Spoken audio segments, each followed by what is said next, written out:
Si vous faites de la publicité sur Facebook Ads ou même que vous démarrez sur la plateforme publicitaire de Meta, je vais vous présenter aujourd'hui le calendrier Facebook Ads, c'est-à-dire qu'est-ce qu'il se passe sur la plateforme mois après mois dans chaque année. On en parle tout de suite.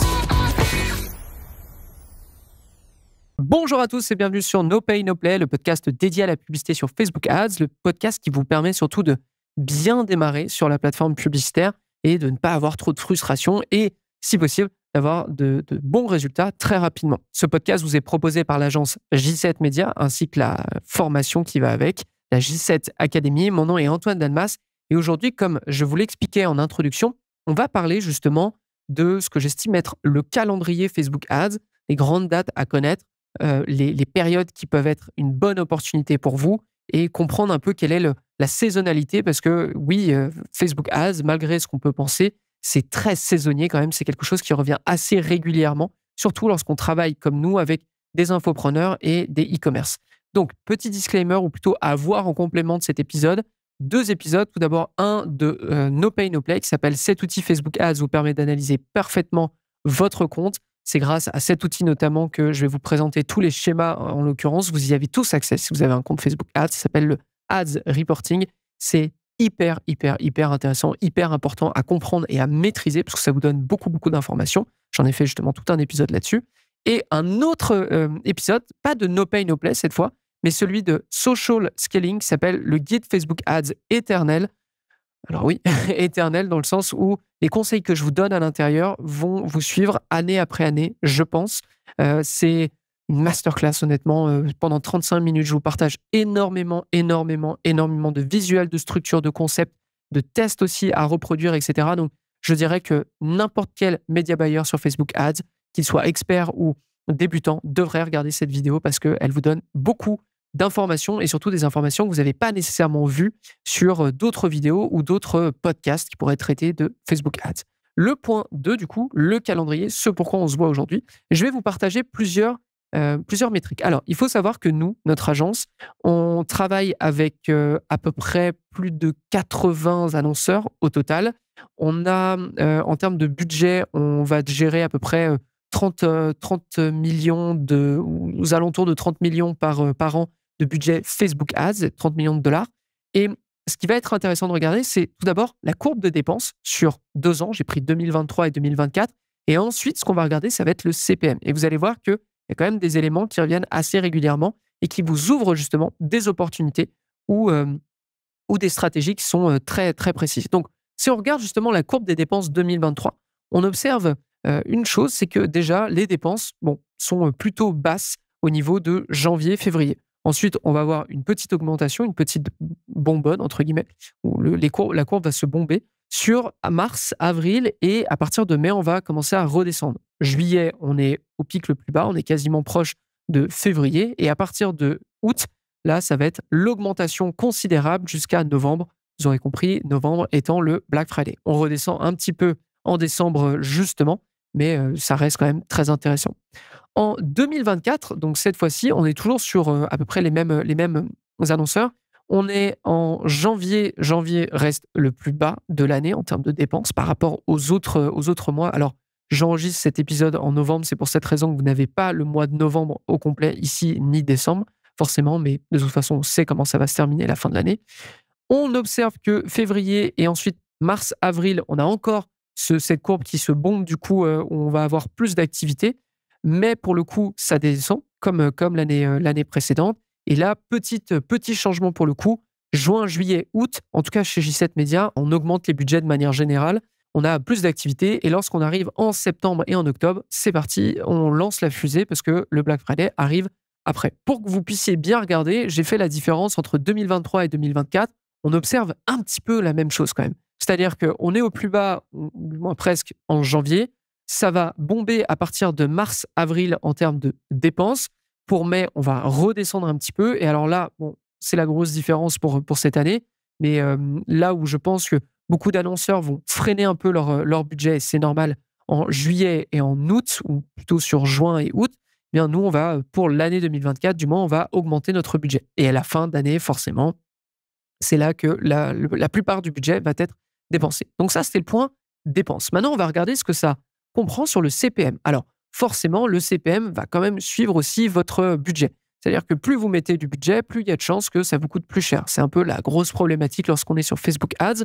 Et je trouve que regarder le CPM global sur tous nos comptes montre aussi, forcément, c'est que s'il y a plus de gens qui dépensent, c'est que de manière générale, sur la plateforme, il y a quand même beaucoup plus de monde qui fait de la publicité. Évidemment, pour ceux qui peuvent voir la courbe du CPM de 2023, vous allez observer forcément que ça change pas énormément. Alors forcément, par contre, entre janvier, où on est aux alentours de 6,5 et de novembre, on est plutôt quasiment à 9,5, quelque chose comme ça. Il est fort probable que si on regarde annonceur après annonceur, pas le groupe, mais plutôt à l'échelle individuelle, on aura des différences qui sont encore plus flagrantes, d'accord? Et là, l'idée, c'est de vous proposer quand même une vision un peu holistique de ce qui se passe sur Facebook Ads en un an. On voit sur janvier plutôt, que le CPM est au plus bas globalement sur janvier. Donc ça, c'est normal. On va pouvoir l'expliquer après. Ensuite, on retrouve forcément février jusqu'à avril et mars, ou même mai, on est sur un CPM qui a bien augmenté. Juillet, août, ça descend, ok. Et à partir de août, justement, jusqu'à la fin de l'année, on va augmenter petit à petit le budget. Donc ça, c'était en 2023. En 2024, à quoi ça ressemble? C'est sûr que ça suit quand même un petit peu plus notre courbe des dépenses de 2024. Sur 2024, souvenez-vous, on n'avait pas, comment dire, une petite colline, quoi. C'est vraiment, on était en croissance en termes de dépenses quasiment tout le long de l'année. Donc forcément, ça a suivi. Par contre, il y a quand même 2 points qui reviennent. C'est que le CPM est hyper bas en janvier, forcément. Et par contre, malgré le fait qu'on ait augmenté notre budget sur juin, juillet, août, eh bien, sur juin, juillet, on est quand même sur un certain plateau. C'est-à-dire que malgré le fait qu'on ait augmenté notre budget, ça ne nous a pas coûté plus cher. D'accord? Ça ne nous a pas coûté plus cher de faire de la diffusion là-dessus. Donc, il y a forcément quelque chose d'intéressant là-dessus. Forcément quelque chose à en retenir. Et ensuite, on observe que sur les dépenses, ou plutôt le CPM, pardon, eh bien, dès août jusqu'à septembre, octobre, etc. Et ça va être la même chose pour novembre et décembre. On augmente drastiquement notre CPM. D'accord? Donc ça, c'est le point important. On peut regarder un petit peu la grosse différence avec 2024 et 2023. On est globalement sur la même chose ici, de janvier jusqu'à juin. Et à partir de juin, parce qu'en 2024, on augmente considérablement notre budget, on ne s'arrête pas, forcément, ça continue d'augmenter, alors qu'ici, on va avoir un creux et on va repartir ici. Donc ça, c'était le point intéressant. Vous avez compris à peu près quand est-ce qu'on dépense, nous, J7 Media, pour des e-commerce, pour des infopreneurs, pour des SaaS aussi, de manière générale sur l'année, et comment ça se traduit du coup en CPM. Forcément, ça ouvre des opportunités. Ces opportunités, quelles sont-elles? Elles sont globalement en janvier. Pourquoi? Parce que c'est la nouvelle année et en fait, les annonceurs, de manière générale, ont réduit considérablement leurs dépenses après le Black Friday, après Noël, Cyber Monday, Boxing Day, etc., etc. Donc forcément, la plupart des annonceurs, et on en connaît même chez J7 Media, vont nous envoyer un message en nous disant ouais, on va réduire un peu les dépenses parce que là, c'est bon, on a fait pas mal de ventes, on n'a plus de stock, etc. Donc, pour l'instant, on se met un peu en pause.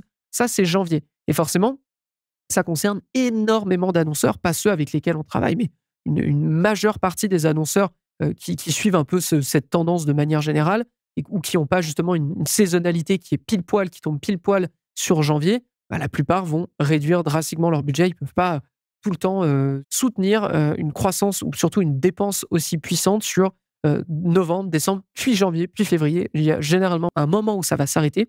Ce moment se traduit par un CPM qui est globalement plus bas sur le janvier et février de manière générale. Donc, ça vous ouvre une opportunité. Pourquoi? Parce que c'est pas parce que les autres dépensent plus en termes de publicité que vous devez faire la même chose nécessairement.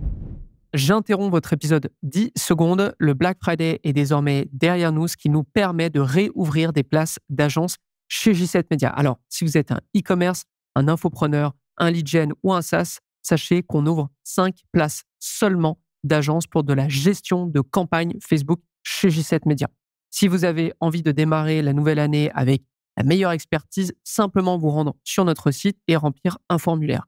On a l'habitude de rencontrer beaucoup d'annonceurs à cette période de l'année, donc ne tardez pas trop parce que 5 places, ça part très vite.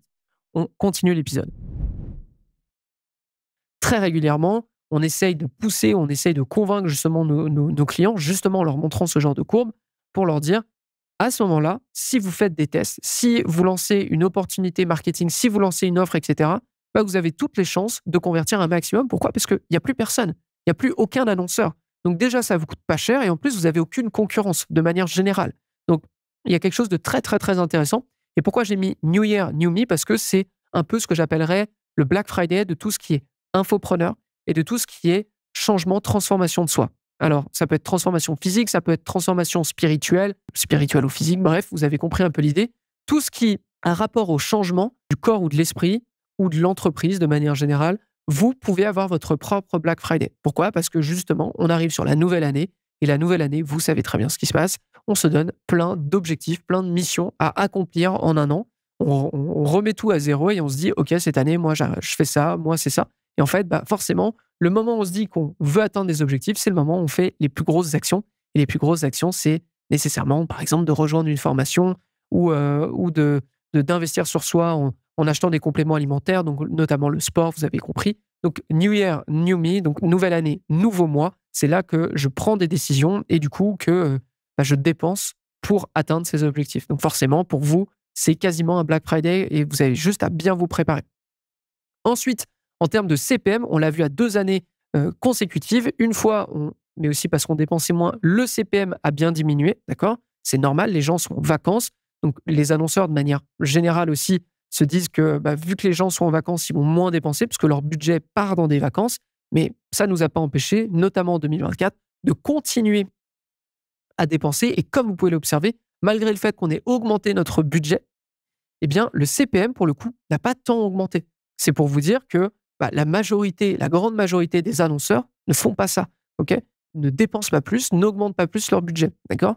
Donc, il y a vraiment ce point aussi intéressant pour vous, c'est que le CPM étant très, très bas sur cette période de l'année par rapport à, je pense, mai, avril et pour le reste qui va arriver surtout, ça vous ouvre une opportunité. Alors, si les gens n'achètent pas nécessairement, ce qui peut être intéressant, je parle notamment pour les e-commerce, ce qui peut être très intéressant pour vous, ça va être de lancer des campagnes de lead gen. Si les gens ne sont pas en mesure d'acheter parce qu'ils n'ont pas envie, ils n'ont pas le budget ou ils pensent à autre chose, peut-être que générer des leads pour votre emailing, pour votre Black Friday, pour le septembre, etc., dont on va parler un petit peu plus tard, ça peut déjà être un bon point parce que vous pouvez investir sur de la croissance pour les mois à suivre. D'accord? Vous n'allez pas avoir de retour sur investissement dans l'immédiat. Par contre, bah, en investissant à moindre coût, vous pouvez obtenir plein de leads. Et du coup, lorsque vous lancez justement vos offres de Black Friday, etc., bah, justement, vous allez pouvoir les envoyer à des gens qui vous ont coûté beaucoup moins cher que si vous aviez fait de la publicité en septembre ou, comme on peut le voir ici, le CPM, par contre, là, il a grimpé quoi qu'il arrive. D'accord? Et on va l'expliquer pourquoi après. OK. On enchaîne avec ce qui se passe après. Donc, en rouge, vous aviez les opportunités. Là, je vous explique à peu près ce qui va se passer en termes de calendrier. Forcément, janvier est passé, février, globalement, aussi. Ce qui se passe, c'est que tous les annonceurs reviennent. Donc, en mars, c'est normal qu'on ait une grosse poussée de la dépense parce que les annonceurs reviennent et justement repartent dans cette optique de bon, bah là, on veut scaler. On a déjà eu février pour se remettre un peu dans le bain. Et à partir de mars, c'est parti, on remet du budget comme des ânes. Donc, ça, c'est le point 1. Le point 2, on a forcément la préparation Black Friday. Comme on en a parlé sur Social Scaling, sur No Pay No Play, le Black Friday, ça ne se prépare pas au mois de novembre, ça se prépare bien en avance. Je peux même vous dire que chez J7 Media, on parle déjà de Black Friday à partir de mai 2024. Forcément, ça a un impact même sur vos dépenses le restant de l'année. C'est un point tellement important là-dessus. Mais le succès sur le Black Friday dépend aussi de votre croissance et de la façon dont vous avez fait de la pub tout le reste de l'année. Mais là, pour le coup, si on doit vraiment parler d'actions concrètes, d'actions qui s'exécutent sur Facebook Ads, bah forcément, ça va commencer à partir de fin août, début septembre, etc., etc. Septembre, on a déjà la rentrée scolaire. Je vais vous donner aussi toutes les dates qui sont intéressantes pour vous de connaître. Vous allez comprendre pourquoi après. Et donc, forcément, bah, le CPM comme le budget, ici, va commencer à augmenter. Ça ne va pas se faire que sur la dernière semaine du Black Friday. Ça va justement être sur tout le long de la fin de l'année. Et on va avoir une petite diminution en décembre. Par contre, en décembre, bah, même si ça a diminué, le CPM, vous dépensez quand même toujours beaucoup plus que le restant de l'année. D'accord? Et pour terminer, bah, on a toujours cette bonbonne un peu. Et si on doit l'expliquer, globalement, bah, c'est les grosses ventes saisonnières avant les vacances. Les annonceurs savent très bien que pendant les vacances scolaires, il y a moins d'activité, les gens achètent moins. Donc, si on revient ici, là, on fait rien, on diminue le budget. Là, on revient. Là, on essaye de générer un maximum de ventes. Parce qu'après, la seule grosse période où on va revendre derrière, ça sera après juillet et août. D'accord? Donc ça, c'est le point intéressant. Et pour terminer un peu, pour vous donner ce calendrier, pour vous expliquer un peu, il y a des dates qui sont importantes à connaître, surtout lorsqu'on fait du B2C, je dirais. Il y a des dates importantes, des fêtes notamment, comme la Saint-Valentin, la fête des mères, la fête des pères, la rentrée scolaire, le Black Friday évidemment. Ça, c'est les dates de 2025 d'ailleurs. Noël, le Boxing Day, etc.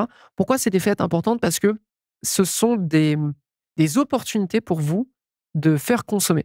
On a vu à plein de reprises des e-commerce, enfin plutôt on a accompagné à plein de reprises des e-commerce qui, ou même des lead gen qui, pour la Saint-Valentin ou pour la fête des mères, proposaient des publicités qui étaient en lien avec cette fête et qui proposaient encore une fois leurs produits. Pour vous donner vraiment une idée encore plus concrète, par exemple, on avait un e-commerce pour lapin à une certaine période et on avait fait toute une campagne sur la Saint-Valentin pour vendre du foin de lapin, ok, pour vendre du foin à votre lapin.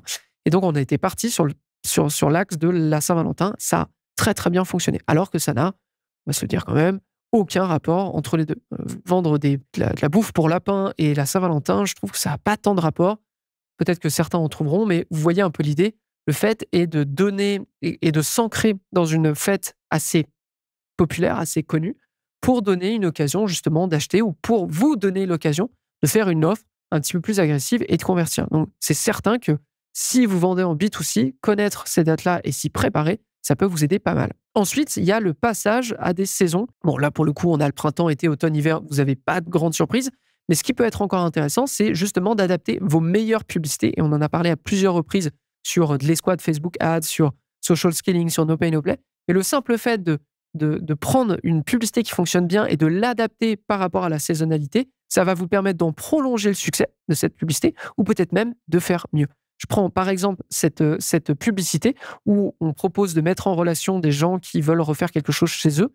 Et du coup, là, c'est le deck ou le patio, donc la terrasse. Et du coup, vu qu'elle fonctionnait bien, cette publicité, on l'a changée. On a changé quoi? Juste la rédaction qui était: vous prévoyez de rénover votre patio ou votre terrasse ce printemps, et cette version a super bien fonctionné. Elle s'est encore plus ancrée dans la réalité de notre prospect, qui est qu'on arrive doucement au printemps, on a envie d'avoir une belle terrasse, ou du moins que ce soit fait rapidement, donc on commence à y penser et à convertir. D'accord? Vous avez globalement une saisonnalité sur Facebook Ads de manière générale, même si les coûts sont un peu volatiles, etc. De toute façon, ça suivra toujours à peu près la même courbe.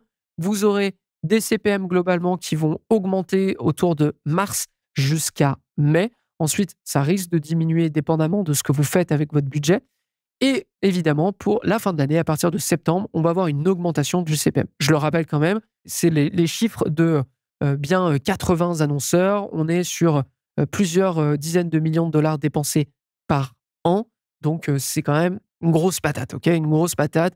Il y a probablement des éléments qui sont beaucoup plus peut-être différents si on regarde à l'échelle individuelle, mais si on regarde le groupe en entier, voici ce que ça donne. Donc, si vous êtes un infopreneur, que vous faites du e-commerce, etc., il y a de grandes chances que vous vous retrouviez sur ce genre de courbe.